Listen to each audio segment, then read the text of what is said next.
துலா லக்னத்தில் பிறந்திருக்கீங்கன்னா லக்னாதிபதி சுக்கிரனை பொறுத்த வரைக்கும் 6ஆம் இடத்துல உச்சமடைவார், 8ஆம் இடத்துல ஆட்சியாக இருப்பார், 12ஆம் இடத்துல நீச்சமாக இருந்தாலும் கூட சுக்கிரன் புதன் 2 கிரகங்களை பொறுத்த வரைக்கும் அதிநட்பு கிரகமாக இருக்கிறதுனால துலா லக்னத்தில் பிறந்தவங்களுக்கு லக்னாதிபதி 6, 8, 12ஆம் இடத்துல இருந்தால் மறைவு ஸ்தானத்தில் இருக்கிறான்னு எடுத்துக்காதீங்க.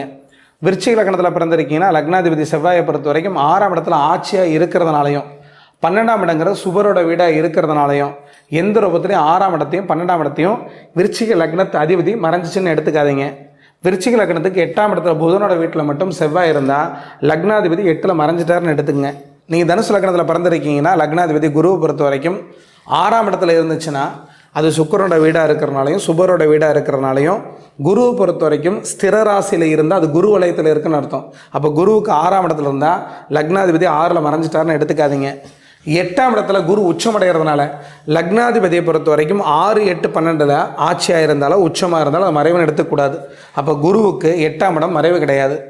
குருவை பொறுத்த வரைக்கும் 12ஆம் இடத்துல இருந்தாலும் கூட செவ்வாய் குரு அதிநட்பு கிரகமாக இருக்கிறதுனால தனுசு லக்னத்தில் பிறந்தவங்களுக்கு லக்னாதிபதி 6, 8, 12 இருந்தால் கூட லக்னாதிபதி மறைஞ்சுன்னு எடுத்துக்காதீங்க.